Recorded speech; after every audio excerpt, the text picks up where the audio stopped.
खुलुमबाय नोंथांमोनखौ बयखौबो बरायबाय। दिनै 10 फेब्रुवारि 2024 शुक्रबार। आसामनि धुलियाजानाव अइल इन्डिया लिमिटेडनि पाइपलाइनआ हरखाब ब्लास्ट जानायाव सासे अइल इन्डिया लिमिटेडनि मावथिआ थैदों आरो गुबुन 4 मावथिआ जोखोम जादों। जेब्ला पाइपलाइनखौ रिपेयार खालामगासिनो दंमोन अब्लानो बे जाथाया हरखाबै जादोंमोन। थैनाय मावथिनि मुङा जाबाय रबिन अरां। रबिन अरांआ अइल इन्डिया प्राइभेट लिमिटेडआव कन्ट्राक्चुएलनि साख्रि मावोमोन। बे समाव जोखोम जानायफोरखौ फाहामसालियाव फाहामथायगासिनो दङ। लोगोसे बे जाथायखौ लानानै साखाथिनि मानसिफोरा गिखांनाय फोरमायदों।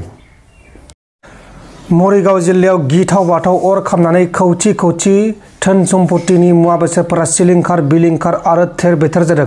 मरिगाव जिल्लानि JCI जुटे कर्परेसन अफ इन्डियानि गोदानाव हरखाब गिथाव बाथाव अर खामदों आरो बे गिथाव बाथाव अर खामनायाव गोबां खौथि रांनि धोन सम्पति मुवा बेसादफोरा सेवहांगार जादों आरो बे जाथाया मरिगाव डिस्ट्रिक्टनि सिङाव थानाय बुरागावआव जादोंमोन।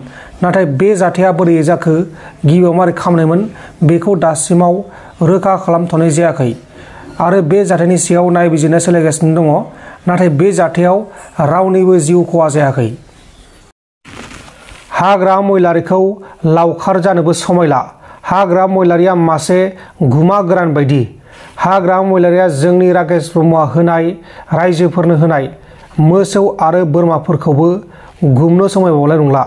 हाग्रा मैलारिया हराव जोंबाय थानाय बनजाराव बारसोमनाय मासे गुमा गोरान बायदि जाना फैबाय। जिसुआ समफ्रामारिया जुवा गेलेनो थाखाय जुवा गेलेनो नोजोरजों रायजोफोरा गावजों दं होनना बुंबाय थादों। मानोना हाग्रा मैलारिया फैबा जुवा गेलेनो मोनगोन, दुर्गा फुजाफोराव जुवा लाबगोन, बे गेलेनो मोनगोन होननानै बुंदों। बेफोर बाथ्राखौ बेजों रायलायना लाब गैया आरो बेजों मा पलिटिक्सनि बाथ्रा रायलायनो, जाम्बा मानसिजोंलाय होननानै रनजित बसुमतारिया बुंदों। सरासति फुजा फालिनाय सानखालि आसामनि गुबुन गुबुन जायगायाव गिख्रंथाव लामानि जाब्रबथाय जानानै 4 सुबुङा जिउ गोमानांगौ जादों।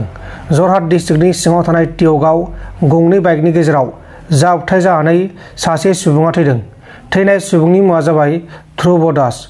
दरं जिल्लानि सिङाव थानाय मंगलदै ओनसोलावबो बाइकजों 2 थैदों। नाथाय बिसोरनि मुंखौ खौरां मख'नाय जायाखै। सिला फोथारावबो सासे सेंग्राया बाइकजों थांबाय थानाय समाव हरखाब गुबुन गंसे ट्राक गारिजों जाब्रबथाय जानानै थैदों। बिनि मुङा जाबाय मुन रय। चिरां जिल्लानि सिङाव थानाय बिजनी ओनसोलाव SSBनि मोनसे हानजाया गंसे टाटा मबाइल पिकआप गारिनिफ्राय आयेननि बेरेखा लांनाय दंफां हमदों आरो बे जाथायाव लोब्बा थानाय गासै 3 दायनिगिरिफोरखौ एरेस्ट खालामदों। हमजानाय दायनिगिरिफोरनि मुङा जाबाय आब्दुल आजिज 29 बोसोर बैसोनि, गलाब हुसेन 26 बोसोर बैसोनि आरो मफिजुर रहमान 28 बोसोर बैसोनि। बिसोरखौ बिजनीनि सिङाव थानाय फावरागुरिनिफ्राय एरेस्ट खालामदों। थांनाय बावैसो सान सिगां थैहां थैहां जानानै थानाय क'क्राझार डिस्ट्रिक्टनि गसाइगाव महकुमानि सिङाव थानाय खान्दाफारा गामिनि थागिबि बुद्रय मुर्मुआ थैबाय। नाथाय मुर्मुआ माबोरैहाय बिदि थासारियाव थाखो बेखौ दासिमाव रोखा खालामथ'नाय जायाखै। लोगोसे मुर्मुनि नखरखौ हेफाजाब खालामनो थाखाय बिटिआर सोरखारनिसिम खावलायनाय जादों।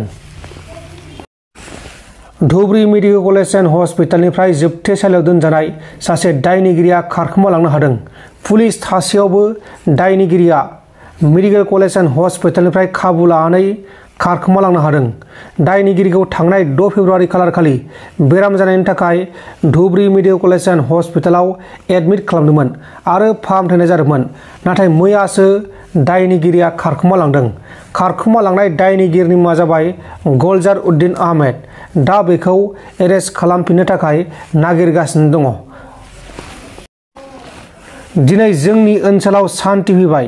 दिनै जोङो सान्तिनि गेजेरजों खामानि मावनानै बिजनेस मावनानै सान्ति मोनजादों।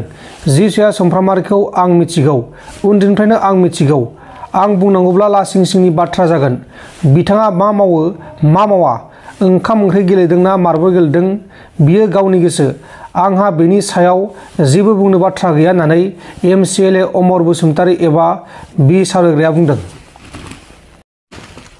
मोनसे गिथाव बाथाव आरो खास्रि बिस्रि नुथाय। आरो बे नुथायखौ नुनानै माखासे मानसिफोरा गोबादों आरो माखासे मानसिफोरा फिट जाना गोलैदों। बे जाथाया जादों वेस्ट बेंगलाव। वेस्ट बेंगलनि मिदनापुराव सासे सुबुङा गावनि असे बिसिखौ गोदोना दानस'नानै बिसिनि खर' बाहागोखौ आखायाव लानानै लामा लामा थाबायथिंबाय थादों। उनाव लकेलनि मानसिफोरा बे नुथायखौ नुनानै माखासेया गोबादों आरो माखासेया थानो हायाखै, मेगन मिसिबदों। उनाव लकेलनि मानसिफोरा पुलिसखौ लेंहरो आरो पुलिसआ स्पटआव फैनानै दायनिगिरिखौ एरेस्ट खालामो। जाथायखौ खालामनाय दायनिगिरिनि मुङा जाबाय गौतम, 40 बोसोर बैसोनि। गौतमआ एसे खर' गाज्रिमोन, अदेबानि जानला मेनला बखिबाय थायोमोन आरो बियो गावनि बिसिजों नांलाय खमलाय खालामनायाव बे जाथायखौ इनाय खालामदों आरो लोगोसे बे जाथायखौ लानानै ओनसोल नाङैनो गिखांनाय फोरमायदों।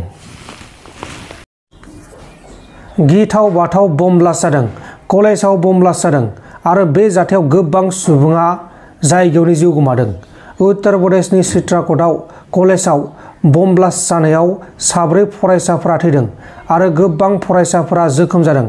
चित्रकूट कलेजाव गौरव महोत्सवनि हाबाफारि जाबाय थानाय समाव बे जाथाया जादोंमोन।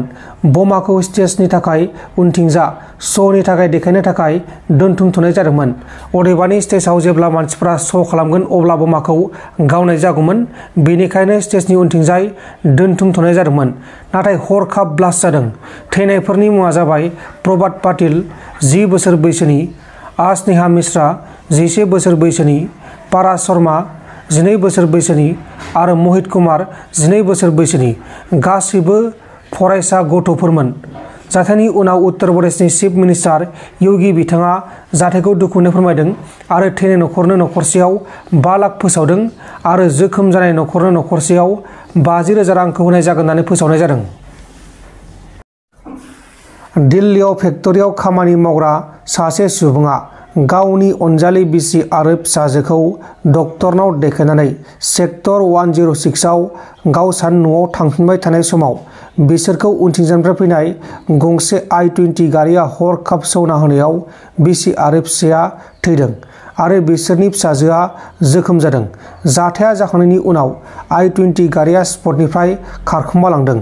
थैनाय बिसि आरो फिसायनि मुङा जाबाय रन्जन कुमार, 45 बोसोर बैसोनि आरो रुबी, 40 बोसोर बैसोनि। बिसोरनि जोखोम जानाय फिसाजो गथ'नि मुङा जाबाय मिल्की। दा बेखौ फाहामसालियाव फाहामथायगासिनो दङ आरो दायनिगिरि गारि ड्राइभारखौ हमनो थाखाय पुलिसआ नागिरगासिनो दङ। उत्तर प्रदेशनि कानपुराव सासे 11 बोसोर बैसोनि हौवासा गथ'आ गावनि न' साखाथिनि मन्दिराव थांबाय थानाय समाव लामानि सैमाजों गाग्लोबजानानै थैहां थासारियाव गोलैना थादों। सैमाया अरबाय थानाय समाव लकेलनि मानसिफोरा नुनानै गथ'खौ रैखा खालामनानै हस्पिटालाव दैथायहरनाय जादों। सैमाजों अरजानाय गथ'नि मुङा जाबाय शुभम। बे समाव शुभमखौ फाहामसालियाव फाहामथायगासिनो दङ। नोंथांमोन दिनैनि खौरांफोरा बेखिनिल'मोन। बेखिनिसिम नायनायनि थाखाय नोंथांमोननिसिम रोजा रोजा साबायखर। गोजोन्थों। एसेनोसै। जय बर' हारिनि।